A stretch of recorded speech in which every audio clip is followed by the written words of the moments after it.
हाकिम शाम ने मस्जिद में बैठ के बैत करवानी शुरू कर। जब ये मस्जिद में बैत करवा रहा तो इसने किर्द अपने सोने के सिक्कों का ढेर लगा दिया। जब भी कोई बैत करने के लिए आता तो ये उस शख्सियत को देखता, वो सोने के सिक्के शख्सियत के मुताबिक दे रहा है। शाम के वक्त इमाम हसन अलैहिस्सलाम मस्जिद में नमाज पढ़ने के लिए आए।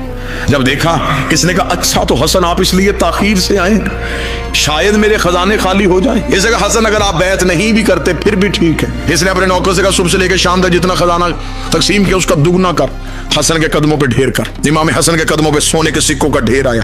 इमाम ने कहा ये क्यों दे रहा है? उसने कहा आपने मेरी बैत नहीं की लेकिन फिर भी आप रसूल के बेटे हैं, ले जाएं, मैं हिंदा का बेटा। इसने ये जुमला कहा, इमाम हसन मुस्कुराए। इमाम ने अल्लाह अकबर कह के नमाज शुरू की। इमाम उठ के जाने लगे। अब दुश्मन के दरबार में लोग देख रहे हैं कि हसन जाते हुए सिक्के लेके जाएंगे, नहीं लेके जाएंगे। एक शख्स दौड़ता हुआ मस्जिद के बाहर लोगों से पूछ रहा हसन मस्जिद में है? इमाम आली मकाम मस्जिद में है। पता चला इमाम मस्जिद में। दौड़ता हुआ इमाम हसन के कदमों पे हाथ रख, मौला मैंने मन्नत मानी थी, मेरी मुराद पूरी हो, मैं अपने हाथों से आपकी नालैन हूं। बादशाह मुझे आपकी इज्जत की कसम है, मुझे पता था ये ताहिर कदमों में जानी है। मौला मैंने बगैर वजू के नहीं सी, मालिक अगर आप कहें तो मैं पेश करना चाहता हूं। इमाम हसन ने कहा तेरे हदिये को हम कबूल करते हैं। तो उसे कहा मौला एक मन्नत थी एक हसरत, मन्नत पूरी हो गई, हसरत बाकी है। इमाम ने कहा हसरत क्या है? हसरत थी अपने हाथों से पहनाऊंगा। इमाम हसन अलैहिस्सलाम ने अपना दायां पांव उसकी तरफ बढ़ाया, उसने पांव को चूमा, वो पांव में नालैन पहना रहा था। इमाम ने कहा तूने दुश्मन के दरबार में रसूल के बेटे की इज्जत की, उठा वो सिक्के मैं तुझे देता। फकीर शाम ने तख्त पे बैठ के कहा हसन सखावत करने से पहले कीमत देख। इमाम ने कहा चुप, मैं फातिमा का बेटा।